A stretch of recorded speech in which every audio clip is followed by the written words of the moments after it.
and welcome to Globe Traktion. My name is Persil Telewa. Today on the show, I sit down with Brian Afande, the founder of Black Rhino VR, a technology company based in Nairobi, Kenya. And what Brian has been able to achieve bases all through the content creation and what that has been able to integrate virtual reality. I hope you enjoy Brian Afande's story.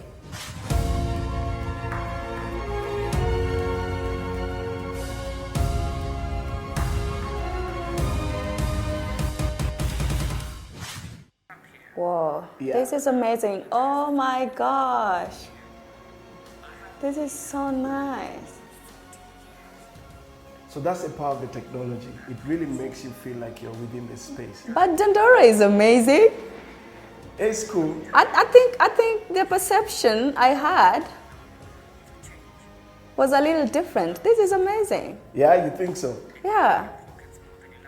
It's a different place, to be honest with you. And it has a lot of value, I think, especially on the dump site bit of it, where you see people's trash is someone else's treasure. Yeah. It's a little teary. Yeah? Okay, let's not make you cry. Do you want to try the augmented reality? Absolutely. Here you go. Augmented reality technology is the only technology that exists to date that adds a digital layer on already existing legacy systems. Yeah. So for instance, you see this hat, you go to our app, you click on it. So you can see there's a book down there, but still this is like the actual brain. Yeah. Look at that. So imagine how learning will be in classes. This is really nice for educational purposes. Indeed. Yeah, because So- it gives the kids like the actual, you don't need to go to the laboratory, No. Wow. And also in the back end, we have insights. It can tell us how many kids were interested with the middle lobe, how many kids were interested with the posterior lobe, by clicking on it. Yeah. So it also gives the teachers analytical information. This is amazing, Brian. Thank you. So can you just scan any image, or there are particular There are images? particular images that you need to scan. You see Does this? it use Wi-Fi? Yes, it uses Wi-Fi. On my phone, it's faster. There you go. Oh my gosh, the heart is breathing. And then it's full 3D. You can see the heart from under. Oh yeah. Yeah. Like you can really see the chambers, like you said there. Yeah, like the arteries and Yeah. the right ventricle. So I'm just trying to tilt the book a little bit. Yeah. See if we can get something different perhaps. Oh. And it's active, like it's a pumping heart. Yeah. Yeah. I'm just... So yes, so unfortunately, we didn't create it in such a way you can be able to scale it. Yeah. But let me show you guys the brain. So the brain is massive, so we'll have to move back at some point.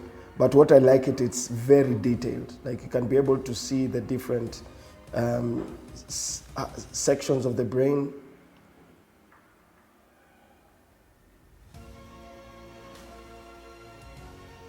And like you notice, this is a 30-year-old book. We didn't have to reprint the book. This is how valuable this technology is. Like anything that you create, you don't have to recreate the book. You just add a digital layer to it. Yeah. This There's is a so brain. amazing. So I'm just gonna tilt this again because I'm really curious, so that we can have sort of different sides. Yeah. To the brain, look at that. Check that out. And the good thing about this, you can either zoom in Yeah. or zoom out, like you see Like, this part. are you able to zoom into this? So now you can be able to zoom in with the tablet, because that's how we created there you it. go, yeah. Yeah, and you can be able to also look at the top, see the different parts, come back down, zoom into This is the brain. amazing. The detail is insane, right? Yeah. Yeah. Whoa, this is really nice. So that's it. So this is augmented reality. Those are the different use cases. This book is almost 30 years old. This is an old book. Yeah. Yeah. Actually, the movie Grey's Anatomy is based on this book. Yeah. Yeah. Thanks for making the time today. Thank you for having us coming over. I'm here because I know you're doing something that is really passionate to you. Yeah. Yeah, besides what you are doing previously. Yes. And I'd like to know what really inspired you to get into, the VR immersive technology. Okay. So I want to be honest with you. My journey is a really spiritual journey. Yeah. It started out when I resigned from my job. I used to be the brand manager for Converse, the shoes. For many years, I worked with a lot of people in the entertainment industry. And for me, after many years, I realized that something's got to give. And then one day, I walked inside a shopping mall on a Saturday because we had one of our stores there. And then terrorists walked in at the Westgate terror attack. Yeah. And I was stuck there for 6 hours, from 12 to around 5 p.m. Wow. And when I left, I realized that God had given me another chance to do something that was more than just me as an individual, more of a legacy. So I resigned from my job, and then I started doing research on what I could be able to do. And then one day when I was chilling with a friend of mine who is now my business partner, we were going online, and Facebook had just acquired a VR company for $2.3 billion called Oculus. Yeah. And I was like, what is this VR thing? And because of my background in IT and also in entertainment, I understand technology. I started doing research, and my business partner was a filmmaker at that time. And we decided to come together and start a VR company, and that was it. It's God. That was 2015. This was in when I resigned. The attack was in 2013, Yeah. so in 2014, I resigned. And then we did a feasibility study, a SWOT analysis on the climate of starting a business. And then 2015, it was the right time for us to do it, and we did it. You did it from 2015, and you've seen major collaborations, Yeah. like the Meta, Safaricom. Yeah. How has that made you feel in terms of the business environment and your strategy as a company? Really good question. I think me as an individual, when you're working with huge companies, multinational companies, and also big companies like Safaricom, first, for me as a person, it validates our thoughts and where technology is going, because it's constantly evolving and it's highly dynamic. So it validates us that we are probably more or less on the right trajectory, but also it validates Africans when companies like Meta come on board and they see opportunities to collaborate with like-minded individuals who have some form of technical expertise.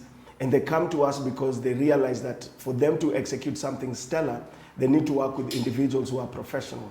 So it's really also helped us amplify the work that we're doing within the continent. Working with organizations like Meta, they have huge, numerous resources all over the world.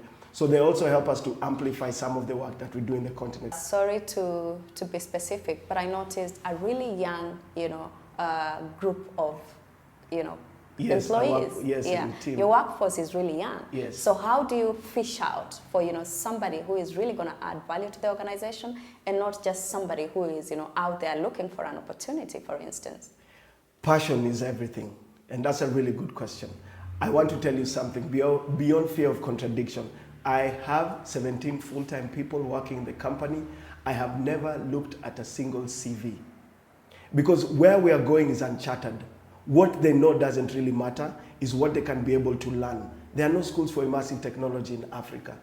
So what I've been able to do, I've been able to also have very good relationships with schools, where I look at people with an IT background, with a design background, with a coding background, because we are called creative technologists. Yeah. And the idea behind being a creative technologist is you take the creative disciplines and you combine them with technology. And so when, let's say for instance, Technical University of Kenya, I have a very good relationship with them, where there are stellar individuals that come out and they call me first.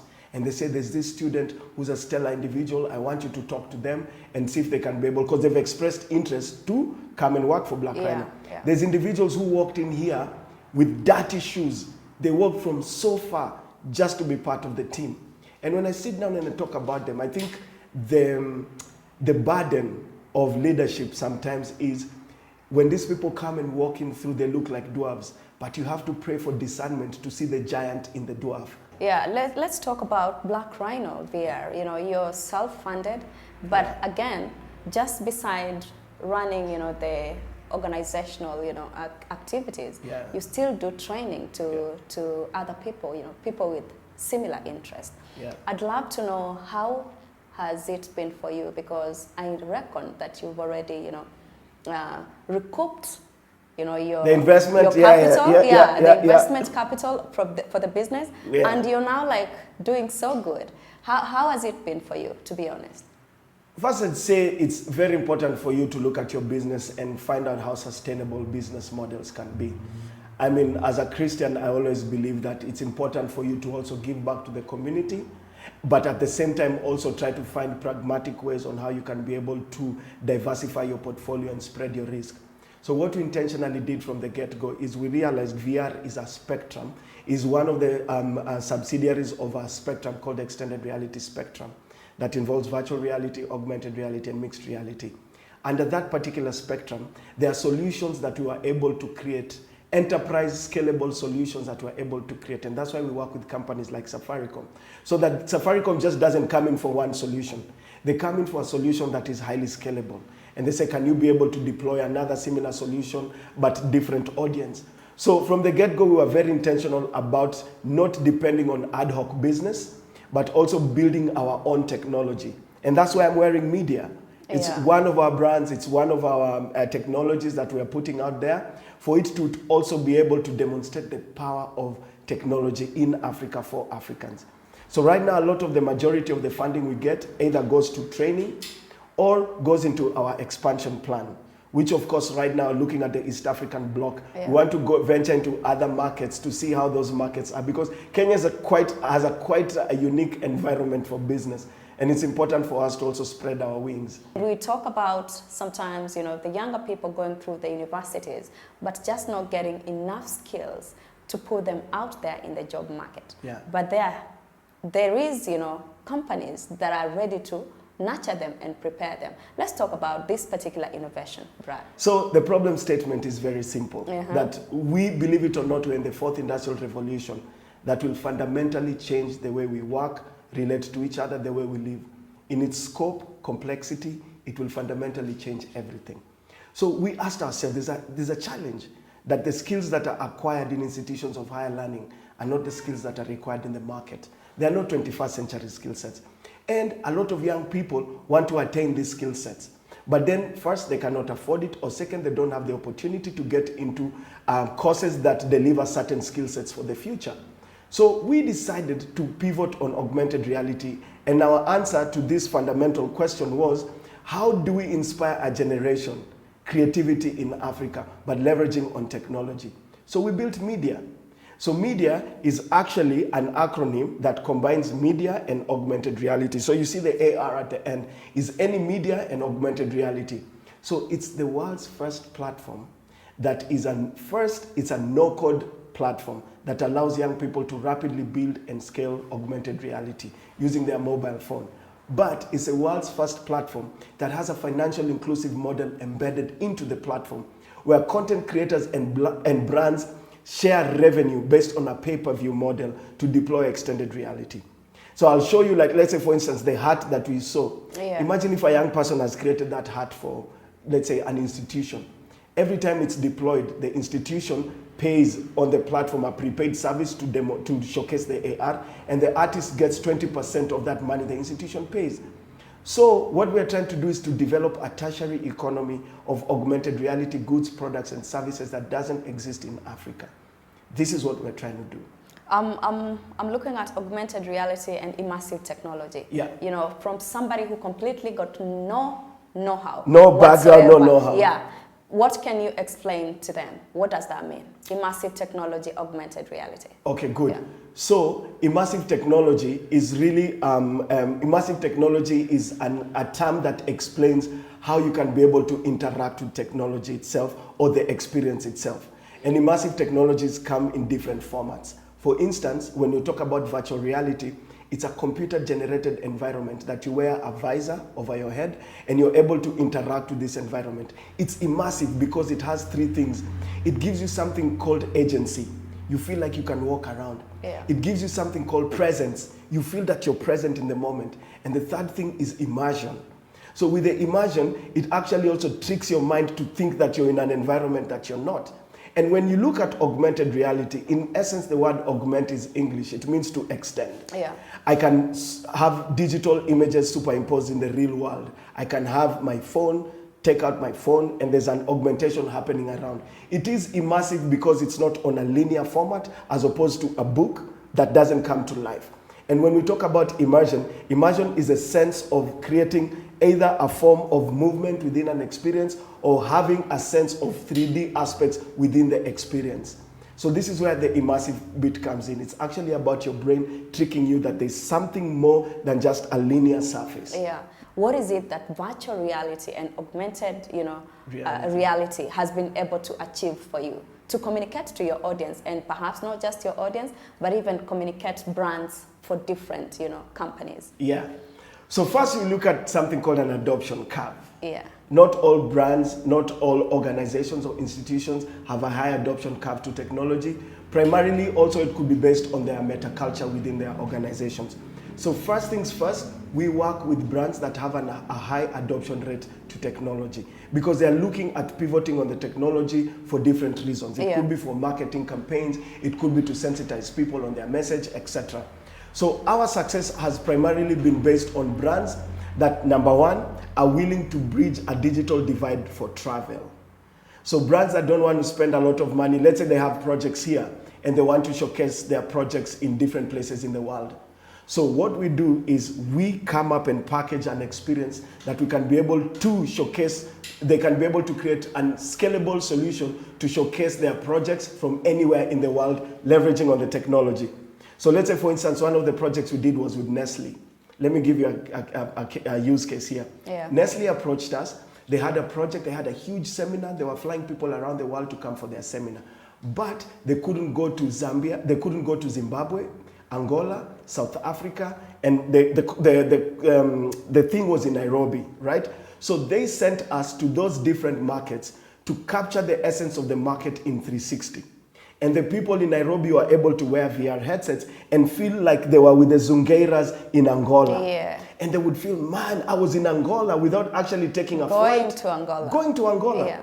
The only reason why we work with Nestle is because their adoption curve of technology is high. So they are willing to leverage their services on technology and pay a firm for that service. Yeah.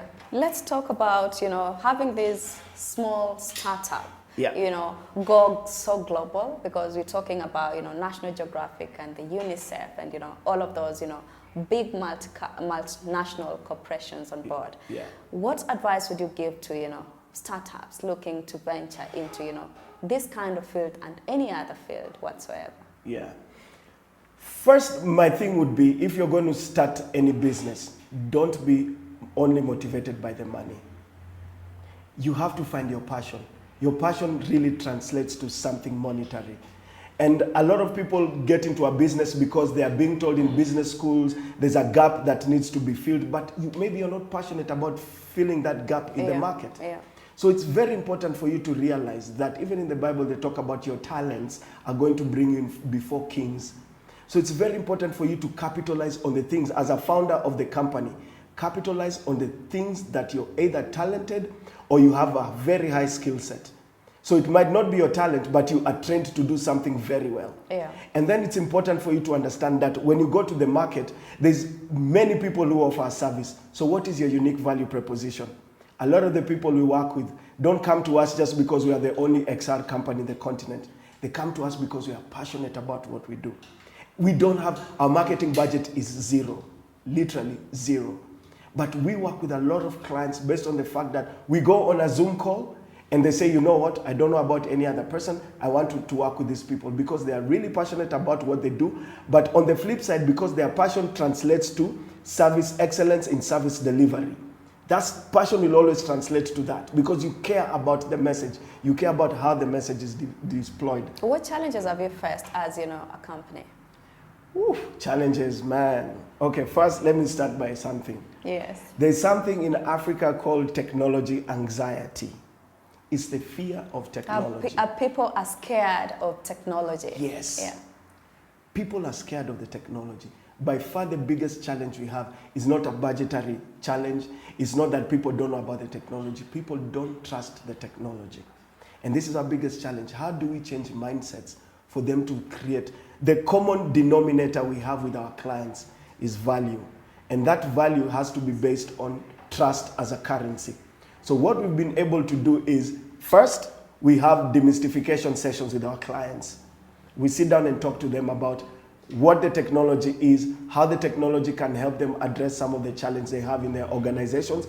And we go through a full demystification session for them to understand what AR is, mixed reality, and virtual reality. we build trust. So our challenge has always been mindset, because digital technology has what we call a colonial approach. Yeah. Because they feel digital technology has been created by the West and given to Africans. But it's not so. Africans are building their own technology. And actually, they are owning it. There's There's something good about telling African stories, with African companies. Yeah. And I think that's what you've been able to do. And I'm really impressed by that. Thank you. However, I'd love to know, do you have any expansion plan in place? Definitely. First, maybe because of matters I can't disclose right now, we are trying to look at favorable markets outside Kenya. Kenya's been I must say, Kenya's been a very tough environment for us. 90% of our clients are actually not Kenyan. 90% of our clients clients that have positioning in Kenya, but are global organizations. Yeah.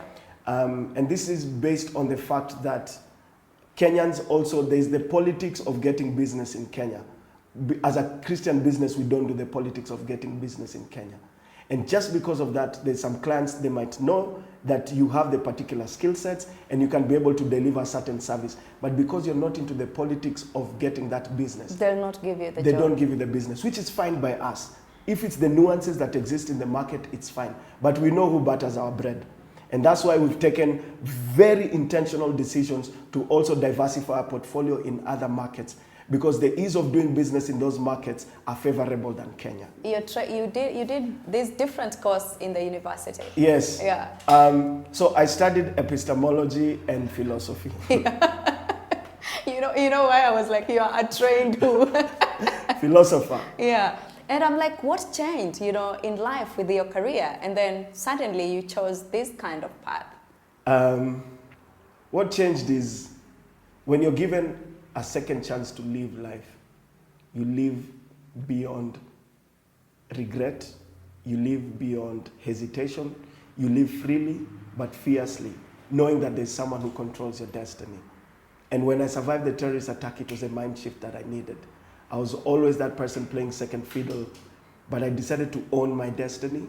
And this is the output of believing in something so bad and understanding that my spirituality is rooted in God. Where did you go to school to, and how were you raised? Tell me a little bit about your family. My story is kind of a sad story. Are you sure you want this sad story? As long as you cry, I think I'm going to be fine. Okay, wait. Okay. So I'll tell tissue? you. Yeah, no, I'm fine. I won't cry. Uh-huh. My story is a bit sad. I grew up in a family of 6 kids. Both my parents were, my dad used to work for Kenya Power. My mom was a teacher. Both of them died in 1997. I was 16 years old. The oldest in my family was 20, and the youngest was 12. So you have, between the firstborn and secondborn of 6 kids, you have 8 years. When my parents died, I moved from Upper Hill, and I went to Njoro Boys. My dad died when I was in Njoro. So I moved from Njoro Boys, and I had to go to Machakos Boys because my uncle was, my cousin was the DC at that time. So they needed someone to give me some form of parental supervision. So I finished my Form 4 in Machakos Boys, and then one of my cousins, because I was really into IT, one of my cousins decided to pay for me through IT school for 1.5 years, just for me to understand the fundamentals of coding and ICDL, etc. Yeah. So my family is pretty much based on the fact that a lot of us were out in the streets. I grew up in an estate called Madaraka Estate. It's a beautiful estate. Right now it's super gentrified. You can't tell it used to be a hood. But I grew up in Madaraka Estate. If my uncle wasn't coming to visit us, we were raised by 5 fierce women. Mama Drago, Mama Masha, Mama Motie, 5 women raised us. I used to go to the shopkeeper and tell him, yo, Mongai, maze sina do ya kuingia tao, nenda kupiga hustle. Ebu nisaidia. The guy used to give me 40 bob.